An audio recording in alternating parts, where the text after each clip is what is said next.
High in the Himalayas of Kashmir and Ladakh, 205 kilometers east of Srinagar, 234 kilometers to the west of Leh, is a small town whose name is made up of two words, Kar and Kil. Kar means castle, Kil means center. So, a place between castles, as the land historically lay between kingdoms. In 1999, this place became the center of much international intrigue and war between India and Pakistan. My name is Kabir Bedi, and today on Guns and Glory, we will talk about the time when India, at Kargil, had to fire over 250,000 shells, bombs and rockets across the LOC to bring Pakistan to its senses.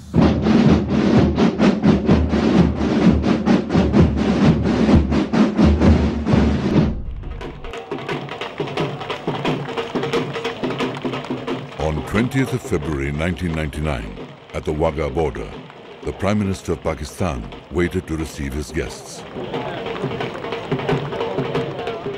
This was the inaugural trip of the Delhi-Lahore bus service and the first visit to Pakistan by an Indian Prime Minister in 10 years. When Prime Minister Atal Bihari Vajpayee alighted from the bus, it seemed that the ice of suspicion and misunderstanding between the two neighbors was finally on the verge of a thaw.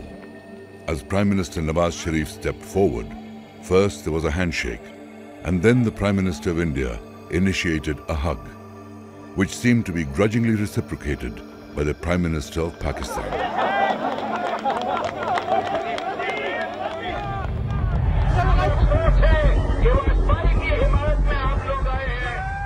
Across Pakistan, there had been agitations against the visit. In Karachi, a cardboard replica of the bus had been burnt. In Lahore, a policeman had died. And one of the most, if not the most powerful man in Pakistan was conspicuous by his absence. Pakistan's Chief of Army Staff, General Pervez Musharraf, had boycotted the event at Wagah. Prime Minister Vajpayee told the people of Pakistan that his message to them was short and simple. Put aside the bitterness of the past and let us together make a new beginning. In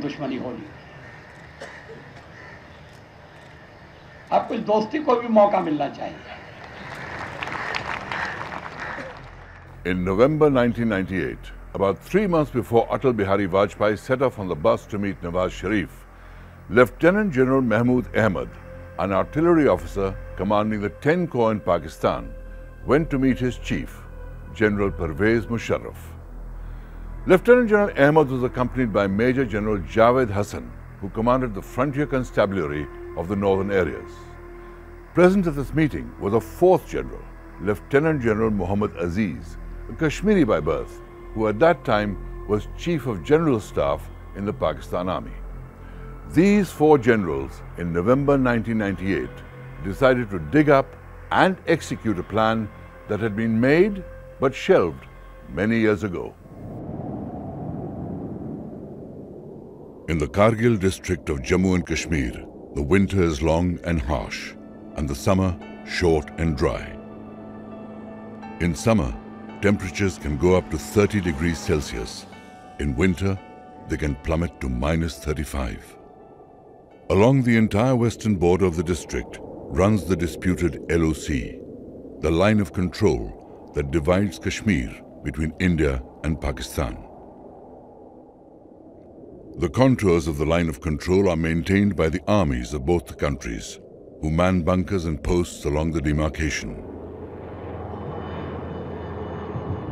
But in this desolate landscape, there existed an unwritten understanding.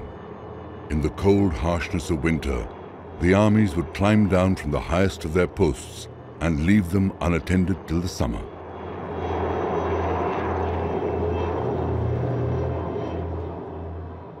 This understanding ended in 1999, when 4 Pakistani generals put into motion a simple but devious plan to destabilize the status quo.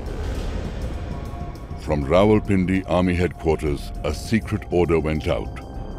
Occupy the bunkers and posts in the Dras Kargil sector that the Indian Army had vacated in the winter of 1998-99.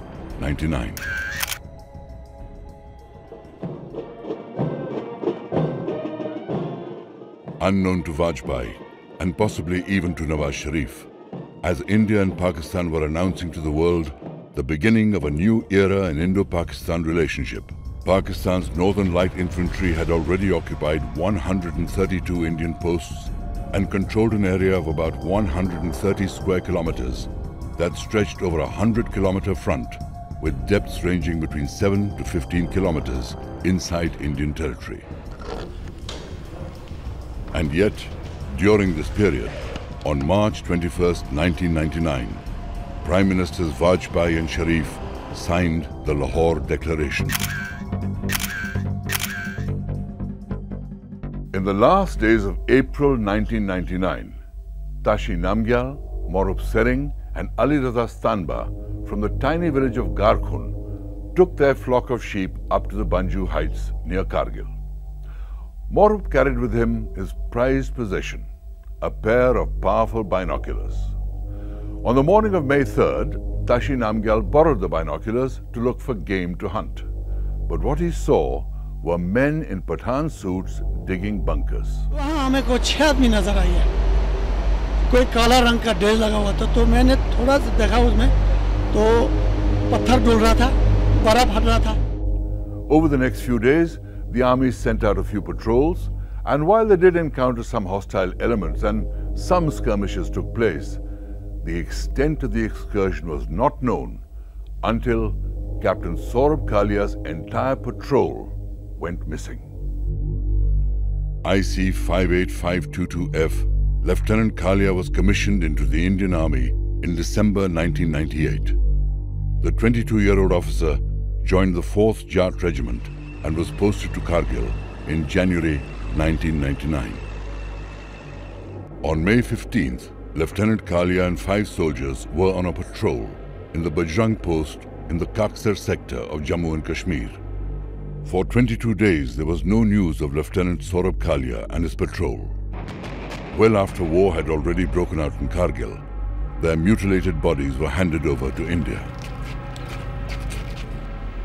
Autopsy reports showed extreme torture, including cigarette burns, eardrums pierced with hot rods, and amputated limbs. 14 years later, a former soldier of Pakistan's Northern Light Infantry appeared on a video clip claiming to have been one of the Pakistani soldiers responsible for the death of Lieutenant Kalia. उनके 6 बंदों ने lieutenant Kaliya के साथ recce के लिए हमारी तरफ advance किया, मगर जब वो करीब आए हम उन्हें कैदी बनाना चाहते थे, लेकिन वो थोड़ा हमारे रेंज से दूर वो हमसे भागने की कोशिश कर रहे थे, हमने उनके ऊपर फायर गिरा दिया. Lieutenant Kalia and his patrol were captured and killed because they had seen the intruders. The Northern Light Infantry were taking no chances. While successive foot patrols and chopper reconnaissance by the Indian Army did find proof of incursions, it was not till the middle of May 1999 that the larger picture became clear. Initially, we thought it was just the infiltrators, the Mujahideen. But then, as we started launching a series of probing attacks, we found that it was not the Mujahideen, it was the regular Pakistan army. This was no ordinary infiltration, but a full-scale occupation. And the Indian Army needed to retake those positions with force. About 1 year before all this happened, the BJP-led NDA coalition had come to power in Delhi. In its election manifesto, the BJP, among other pledges, had promised the induction of nuclear weapons. On May the 11th and May 13th, 1998, India had stunned the world by conducting 5 nuclear tests. 15 days later, on May 28th, Pakistan announced its entry into the nuclear club with tests of its own. A shocked international community immediately imposed sanctions on both countries. So in May 1999, when India began to fire the massive Bofors guns to drive Pakistan out of Kargil, there was great fear that this conflict between neighbors would end in a nuclear war. The ferocity of the Indian artillery response was unprecedented. No single piece of artillery proved more valuable in the assault than the Bofors FH-77B 155mm howitzer. Its long-range, heavy-caliber shells easily destroyed flimsy enemy bunkers. The Bofors guns, which had a range of 24 kilometers at sea level, were found capable of firing beyond the 40-kilometer mark in the rarefied atmosphere of Kargil. The Indian Army deployed 130 Bofors guns. Most of them came under the command of a man who came to be known as the Enraged Bull of Dras. Bofors has each shell weighing 43 kilos. So every shell which you fired on them did make a dent in the enemy defenses and did cause a lot of casualties. I think one of the major reasons the enemy drew back from these places was because of the Bofors firing. As commander of the 8th Mountain Division's Artillery Brigade at Dras, Brigadier Singh lined up all the guns in his batteries and concentrated on one objective at a time.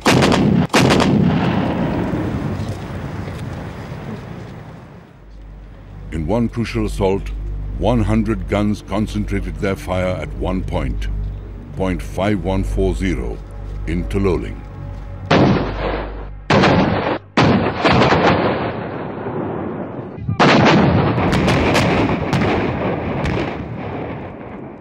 We made sure that every time we attack an objective, we had adequate guns to pound that objective, so we don't suffer casualties.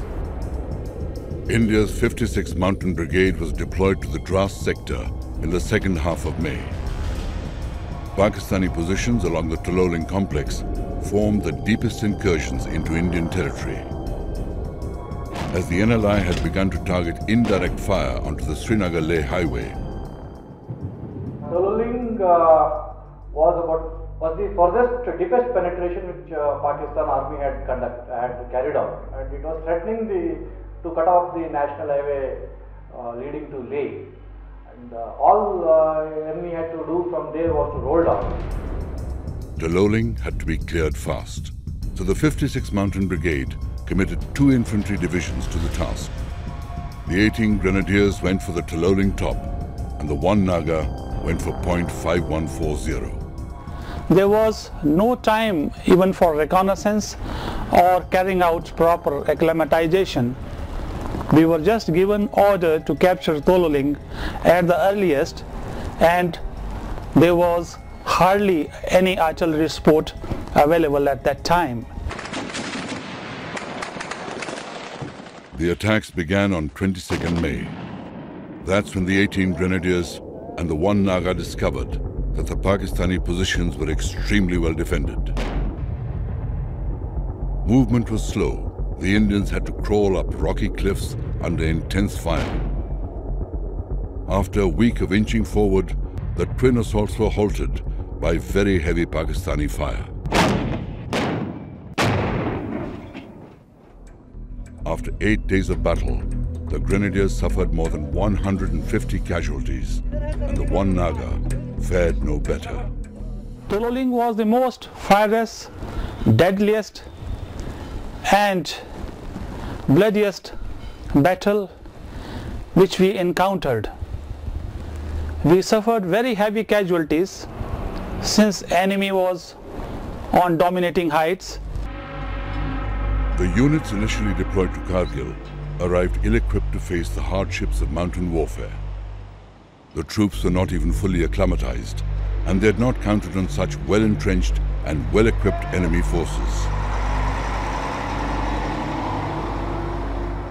But the Indian Army quickly retooled its approach to face the rigorous challenges of a high-altitude war. The 2 Rajputana rifles were deployed to Sonamarg and carried out acclimatization and strategic training before moving to take up positions at Dras. The battalion requisitioned appropriate gear to suit the climate. On the 3rd of June, the 2 Raj Rif, under the command of Lieutenant Colonel M.B. Rabindranath, reported to the 56th Mountain Brigade and were given immediate orders to seize Tololing. We tried to maintain surprise, or we actually succeeded in maintaining surprise by dumping ammunition only at night for 6 days. And then after 6 days, final day we actually went and lied dogo next to the objective areas for whole day without moving, and then attacked the next day. On the night of June 12th, 20 artillery batteries consisting of 120 guns began a continuous 6-hour barrage aimed at Pakistani positions on the cliff tops. The 18 grenadiers, who were stuck midway up the ridge, set up their own barrage. Under the cover of this tremendous cannonade, the two Raj Rif moved towards Tololing Peak along both the chosen axes. The big guns kept firing till the Indian attackers were a mere 200 meters from their objective. When they suddenly fell silent, the Raj Rif soldiers, supported by fires from the 18 grenadiers, decimated the Northern Light Infantry and took possession of Tololing Top.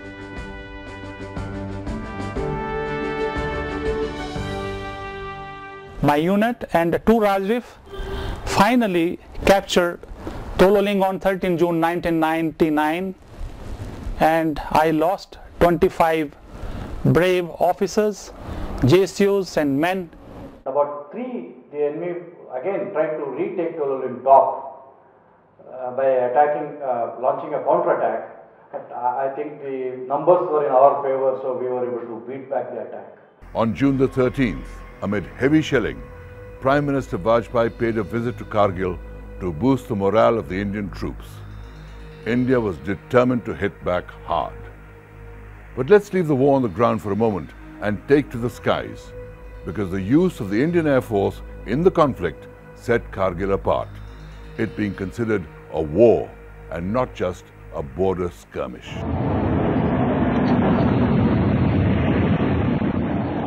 The Indian Air Force began offensive operations at 0630 hours on May 26th. 6 successive attacks were launched using MiG-21s and MiG-27s. The targets were intruder bunkers, supply lines and supply dumps in the Dras and Batalik sectors. They used rocket attacks and strafing passes over enemy dugouts in the face of intense enemy fire. And Mi-17 helicopters attacked positions on Tiger Hill.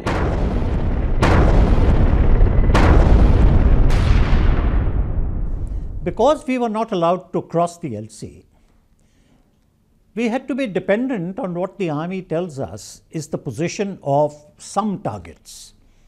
And these targets were not easily seen, not even from the ground, leave alone from the air. But our strategy was to hit those targets as best as we could. India took a major decision in launching the IAF into action in Kargil. The fear was it would escalate the scale of war and hostilities might not be limited to the Kargil sector. It was a calculated risk that India had to take, but a necessary one. Had Pakistan decided to use their Air Force and anger on our side, we would have lost a tremendous amount of, we would have had a tremendous amount of casualties, because our people were out in the open without any defenses at all. But on the second day of the air attacks, disaster struck. A Hyena formation of MiG-27s took off, tasked with destroying enemy positions in the Batalik subsector. Each MiG-27 carried 40 deadly 80mm rockets and was armed with 30mm cannons. Flight Lieutenant K. Nachiketa was flying number 2 to squadron leader A. Mandokhot. Zeroing in on the target, Flight Lieutenant Nachiketa fired all his 40 rockets in one salvo. He came back for a second attack with his 30mm guns. Nachiketa, unfortunately, he fired his weapon, and there is a disadvantage on that type of aircraft, the MiG-27, that when this sort of armament, this sort of rocket is fired, there is a chance, I repeat, there is a chance that some engine malfunction could occur. There were so many others, and this was his second attack in that particular area. Only in this second attack there was a problem and his engine malfunction, and he was too low at that time, and he punched out. He punched out and he was taken prisoner of war. When Flight Lieutenant Nachiketa ejected, Squadron Leader Ajay Ahuja, also airborne on a mission at the same time, stayed over the area in an attempt to spot his landing site to direct rescue helicopters to pick him up. So he trying to look for it, he started to turn around, and his aircraft was heavily loaded. And in the result, and it was underpowered as well. That type of aircraft is generally underpowered. So he lost height. He lost height. He came within the range of the surface-to-air missiles and got shot. Squadron Leader Ahuja was flying on the Indian side of the LOC when he was hit. He was posthumously awarded the Veer Chakra. Then again, on May 28th, a Mi-17 helicopter on an attack mission at Taloling was destroyed by a Pakistani shoulder-fired missile. The entire crew of 4, Squadron Leader R. Pundhir, Flight Lieutenant S. Muhilan, Sergeant R. K. Sahu, and Sergeant P.V.N.R. Prasad were killed. The missile didn't come from the target that he was attacking. The missile came from the side, which only gave the indication that the number of missiles they had was quite a lot. So from then onwards, after the third day, we took the helicopters off combat duties and we raised the height of operation to above the danger height of the missiles. And we said, all right, we will operate at those heights and we will drop bombs from those heights. The IAF suspended attack helicopter operations, but the air attack continued effectively.